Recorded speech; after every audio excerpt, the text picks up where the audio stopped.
ହୁଁ। ନମସ୍କାର ଦର୍ଶକ ବନ୍ଧୁ, ଜୟ ଜଗନ୍ନାଥ। କେମିତି ଅଛନ୍ତି ସବୁ ଆପଣ ମାନେ? ଆପଣ ମାନଙ୍କୁ ଆପଣ ମାନଙ୍କୁ ଆଜିର ଏକ ନୂତନ ଅଧ୍ୟାୟକୁ ବହୁତ ବହୁତ ସ୍ୱାଗତ। ଚାଲନ୍ତୁ ଦେଖିବା ଆଜିର କୋଶ୍ଚିନ୍ ଗୁଡାକ ମୋ ପାଇଁ ସବୁ କଣ ଅଛି, ସାରଙ୍କୁ ପଚାରିବା। ନମସ୍କାର ଦର୍ଶକ ବନ୍ଧୁ, ଆଜି ଜ୍ୟୋତ୍ସ୍ନା ମ୍ୟାଡାମ ଆମର ଆଙ୍କରିଂ କଲେ, କେମିତି ଲାଗିଲା କମେଣ୍ଟରେ ଟିକେ ଜଣେଇବେ। ଭଲ ଲାଗିଲା, ଭଲ ଲାଗିଲା। ଆଙ୍କର ବନିଲେଣି ନା ବନି ନାହାନ୍ତି ନା ବନିବାକୁ ଯିବାଉଛନ୍ତି? ହଉଛି। ହଉ, ପ୍ରଶ୍ନର ଉତ୍ତର ଦେବା ପାଇଁ ରେଡି? କୁହ ପ୍ରଥମ ପ୍ରଶ୍ନ, ତାହା କଣ ଯାହା ମଣିଷ ଯେତେ ଚାହିଁଲେ ବି ସଞ୍ଚୟ କରିପାରିବ ନାହିଁ? ଯେତେ ଚାହିଁଲେ ବି ସଞ୍ଚୟ କରିପାରିବାନି? ନା, ଯେତେ ଚାହିଁଲେ ବି ସଞ୍ଚୟ କରିପାରିବ ନାହିଁ। ଦର୍ଶକ ବନ୍ଧୁ, କୋଶ୍ଚିନ୍ ଟା ହଉଛି ଆରମ୍ଭ କୋଶ୍ଚିନ୍। ଆଉ ଆଗକୁ ଆଗକୁ ଦେଖନ୍ତୁ କଣ କଣ କୋଶ୍ଚିନ୍ ପଚାରୁଛନ୍ତି। ଭିଡିଓ ନ ସରିବା ପୂର୍ବରୁ ଜମା ସ୍କିପ୍ କରିବେନି। ଟଙ୍କା ଟଙ୍କା ମଣିଷ ସଞ୍ଚୟ କୋଉଠି ସଞ୍ଚୟ କରିଦଉଛନ୍ତି, ଲୋକ କୋଟି କୋଟି ଟଙ୍କା ସଞ୍ଚୟ କରୁଛନ୍ତି। ସେ ଜିନିଷ ସଞ୍ଚୟ କରିପାରିବନି, ସଞ୍ଚୟ କରିପାରିବେନି। ନା। ଜ୍ଞାନ ଜ୍ଞାନ ଜ୍ଞାନ ସଞ୍ଚୟ ହଉଛି। କଣ ସଞ୍ଚୟ କରିପାରିବାନି? ଭାବ ଚିନ୍ତା କର, ଏମିତି କଣ ଯୋଉଟା ସଞ୍ଚୟ କରିହବନି? ଖାଦ୍ୟ ଖାଦ୍ୟ ଖାଦ୍ୟ ବି ଲୋକ ସଞ୍ଚୟ କରୁଛନ୍ତି। ନଷ୍ଟ ହେଇଯିବ ନା। ନଷ୍ଟ ହେଲେ ବି ଲୋକ ସଞ୍ଚୟ କରୁଛନ୍ତି। ସେ ଜିନିଷ ତମେ ସଞ୍ଚୟ କରିପାରିବନି। ସଞ୍ଚୟ କରିପାରିବାନି। ହିଣ୍ଟସ ଦେବି? ସକାଳୁ ଉଠିଲେ ବାଥରୁମ ଦୌଡିବ। To toilet. ଟୁ ଟଏଲେଟ କଣ, କୋଉଠୁ ଶିଖିଲ ଏଇଟା? ଲାଟ୍ରିନ୍ ତ କଣ ଝିଅ କୋଶ୍ଚିନ୍ ପଚାରୁଛ, ଦର୍ଶକ ମାନେ କଣ ଭାବିବେ? ଆରେ ନାଇଁ, ଏଇଟା ମଜାକରେ କହିଲି। ରିଏଲ ହଉଛି ଆନ୍ସର ବୟସ। ତମେ ଯେତେ ଚାହିଁଲେ ବି ନିଜ ଏଜ କୁ ସଞ୍ଚୟ କରିବ ନାହିଁ। ମୁଁ କିନ୍ତୁ ସେଟା କହିଥାନ୍ତି, ସତରେ କହିଥାନ୍ତି। ହଁ, ଲାଗୁଥିଲା। ତମେ ଏଇଟା କାଇଁ କହିଲ? ମୁଁ ସେଟା ମଜାକରେ, ସେ ଜିନିଷ ବି ତମେ ସଞ୍ଚୟ କରିପାରିବ କି? ନା। ସବୁଦିନ ସକାଳୁ ଉଠିଲେ ସମସ୍ତେ ଲାଟ୍ରିନ୍ ଆଉ ପରିସ୍ରା, ଏଇ ଦିଟା ତମେ ସଞ୍ଚୟ କରିପାରିବ କି? ଖାଲି କରିବାକୁ ପଡିବ, ଆର ଏନି କଷ୍ଟ। ଡାଙ୍ଗ ହେଇଯିବ ସଞ୍ଚୟ କଲେ। ଆଟ ଏନି କଷ୍ଟ ତମକୁ ଖାଲି କରିବାକୁ ପଡିବ। ଦରକାର ପଇଲେ ପଇସା ଦେଇକି ଖାଲି କରିବ। ଏଇଟା କରିଛି ବି ମୁଁ। ବାହାରକୁ କୁଆଡେ ଗଲେ ସେମାନେ ନଉଛନ୍ତି 5 ଟଙ୍କା, 10 ଟଙ୍କା, 15 ଟଙ୍କା। କିନ୍ତୁ ଖାଲି କରିବ, ପଇସା ଦେଇକି ବି ଖାଲି କରିବ। ଏଇଟା ଗୋଟେ ବଢିଆ କୋଶ୍ଚିନ୍ ହେଇଥାନ୍ତା ନା, ଏମିତି କଣ ଆମେ ଦଉ କିନ୍ତୁ ତା ପାଇଁ ପଇସା ଦଉ? ନାଇଁ, ଏ କୋଶ୍ଚିନ୍ ର ଆନ୍ସର ଯେତେବେଳେ ଶୁଣିବେ ଦର୍ଶକ ମାନେ, କିଛି ଦର୍ଶକ ଅଛନ୍ତି ସେ ବୁଝିଯିବେ, କିନ୍ତୁ ଆଉ କିଛି ଦର୍ଶକ ଅଛନ୍ତି ଏତେ ଫାଲତୁ କମେଣ୍ଟ କରିବେ ଯେ ମାନେ ପଢି ହବନି। କରୁଛନ୍ତି ବି, ଡିଲିଟ ମାରିବାକୁ ପଡୁଛି। ହଉ, ସେକେଣ୍ଡ କୋଶ୍ଚିନ୍ କଣ କୁହନ୍ତୁ? ତାହା କଣ ଯାହାର ଚକ ଅଛି କିନ୍ତୁ ସେ ଗଡି ପାରେ ନା, ସେମିତି ଠିଆ ହେଇକି ରହେ? ଚକ ଅଛି? ତା ଚାରିପଟେ ଚକ ଅଛି କିନ୍ତୁ ସେ ଗଡେନି। ଚାରିପଟେ ଚକ? ଚାରିପଟେ ଚକ, ସେ ଗଡି ପାରିବନି? ନା, ସେମିତି ଠିଆ ହେଇକି ରହେ। ଠିଆ ହେଇକି ରହେ କଣ, ରହି। ବଢିଆ ପ୍ରଶ୍ନଟା। ସେମିତି କିଛି ଜିନିଷ ଅଛି, ଚକ ଅଛି କିନ୍ତୁ ଗଡି ପାରିବନି? ନା, ସେ ଗଡି ପାରୁନି। କଣ? ହାତରେ ଦେଖିଲା କଣ? ଗ୍ୟାସ ବନ୍ଦ କରିବି? ଆରେ ଦର୍ଶକ ବନ୍ଧୁ, ଏଇଠି ମୁଁ ଗ୍ୟାସ ବନ୍ଦ କରିବା ପାଇଁ ଯାଉଛି, ଜ୍ୟୋତ୍ସ୍ନା ମ୍ୟାଡାମ ଆନ୍ସର ଦେବେ। ହଁ, ବନ୍ଦ କରିଦିଅ, ମୁଁ ଗଲେ ପକେଇବି ଆଉ। କଣ ଏମିତି ଯୋଉଟା ମାନେ ଚକ ଥିବ କିନ୍ତୁ ଗଡିବନି, ଥିବ କିନ୍ତୁ ଗଡିବନି? Washing machine? ଛେନା।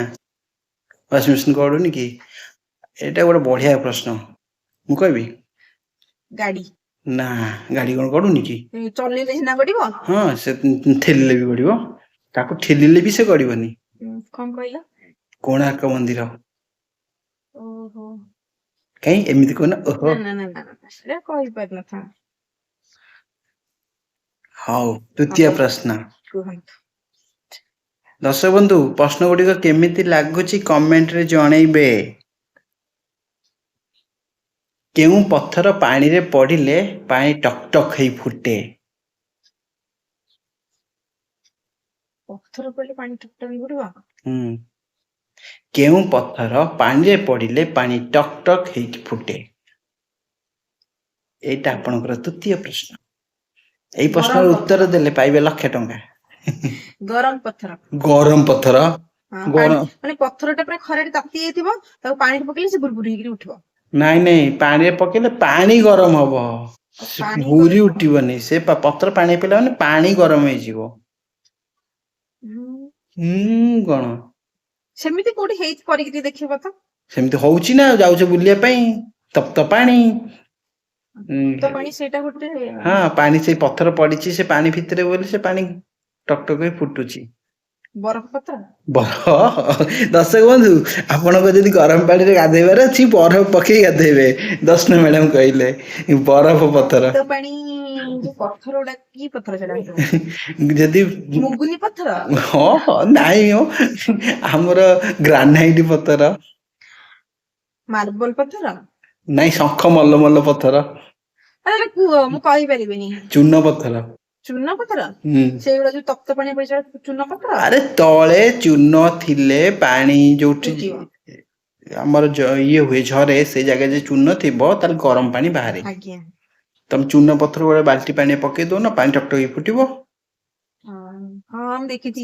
ଏଇ ଯୋଉ ବୋଉ ଯୋଉ ଚୂନ ଆଣିକି ପାଣିରେ ପକାନ୍ତି, ସେମିତି ବୁଡବୁଡ ହେଇକିରି ଫୁଟେ।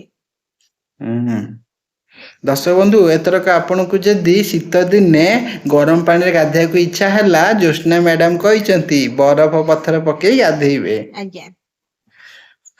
ଆଉ ଗାଧେଇ ସାରିଲା ପରେ କେମିତି ଲାଗିଲା କମେଣ୍ଟ ମାଧ୍ୟମରେ ଜଣେଇବେ। ତାହା କଣ ଯାହାର ହାତ, ଦେହ, ବେକ ଅଛି କିନ୍ତୁ ମୁଣ୍ଡ ନାହିଁ? ହାତ ଅଛି, ଦେହ ଅଛି, ଗୋଡ ବି ଅଛି। ବେକ ଅଛି କିନ୍ତୁ ମୁଣ୍ଡ ନାହିଁ। ବେକ ଅଛି, ମୁଣ୍ଡ ନାହିଁ। ନା। ଗୋଡ ଅଛି ନା ଗୋଡ ନାହିଁ? ଗୋଡ ନାହିଁ। ଗୋଡ ବି ନାହିଁ। ନା। ହାତ ଅଛି। ସାତ ନୁହଁ, ହାତ ମୁଁ ସାତ କହିନି, ହାତ କହିଛି।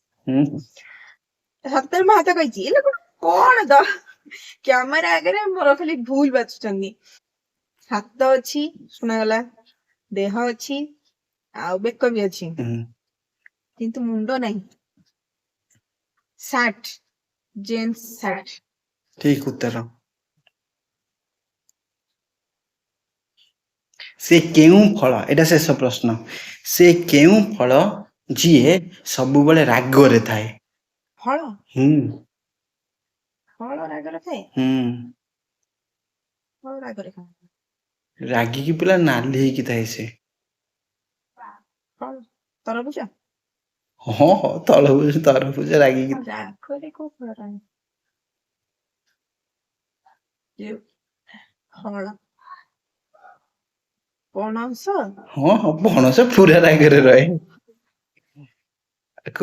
ରାଗରେ ରହେ ନା? ସପୁରୀ? ହଁ, ସପୁରୀ ଗଲା। ତାପରେ ଆମ୍ବ? ହବନି ତ। କଣ ଗୋଟେ ମେସେଜ ଥିଲା, ପଇସା ଆସିଲା କି? ଆମ୍ବ? ମୋ ତ କାମ କରିକି ନଉଛନ୍ତି, ପେମେଣ୍ଟ କରୁନାହାନ୍ତି, ମୁଁ ବସି ମୁଣ୍ଡ ବାଡଉଛି। ଆଉ କଣ ହେଇପାରିବ? ଫଳ, ନଡିଆ? ହଁ, ଆଉ କଣ ରହିଲା? ଆମ୍ବଟା ରହିଲା, ଡାଳିମ୍ବଟା ରହିଲା, ସବୁ କହିଯାଅ। ନା, ରାଗ କୋଉ ଫଳ ରାଗ ଲାଗେ ତମେ କହିଲି, ମୁଁ କଣଟା କହିବି? ଫଳ ତ। ମୁଁ କହିବି ଆନ୍ସର, ଲଙ୍କା। ସେଟା କଣ ଗୋଟେ ଫଳ? ଫଳେନି? କହିଥାନ୍ତି। ଫଳେନି ସେ? ଲଙ୍କା, ଆମ୍ବ? ନାଇଁ, ଲଙ୍କା ଫଳେନି ସେ? ହଁ, ଫଳେ। ରାଗରେ ରହେନି ସେ? ତମେ ଫଳ କହିଲ, ମୁଁ ଭାବିଲି ସେଗୁଡା ସେ ବି ଫଳରେ ଯାଇ। କହିଲ ବୋଲିକି। ଲୋକଟା ନିଜେ ଉତ୍ତର କହିବେ ବୋଲିକି ମତେ ବୁଲେଇ ବଙ୍କେଇ ଉତ୍ତର ପଚାରୁଛନ୍ତି। ଆଉ କଣ କେତେଟା ଅଛି? ସରିଗଲା। ଦର୍ଶକ ବନ୍ଧୁ, କୋଶ୍ଚିନ୍ ଗୁଡା ସବୁ ସରିଗଲା, କିନ୍ତୁ କୋଶ୍ଚିନ୍ ଗୁଡା ଜାଣି ଶୁଣିକି ଏମିତି ଲେଖିଛନ୍ତି ଯେମିତି ମୁଁ ଉତ୍ତର ଦେଇପାରିବେନି, ଆଉ ମତେ କ୍ୟାମେରା ସାମ୍ନାରେ ସେ ବେଜିତ କରିବେ। ହଉ, କରନ୍ତୁ ଆଉ। କିନ୍ତୁ ଆପଣ ମାନେ ଜମା ବେଜିତ କରିବେନି। ମାନେ ତାଙ୍କ ଘଣ୍ଟେ ବି। ଆଉ ଲାଇକ୍, କମେଣ୍ଟ, ସେୟାର କରିବେ, ଆଉ ସବସ୍କ୍ରାଇବ କରିବେ। ଆଜି ପାଇଁ ଏତିକି, ନମସ୍ତେ। ଭଲରେ ଥାଆନ୍ତୁ ସମସ୍ତେ।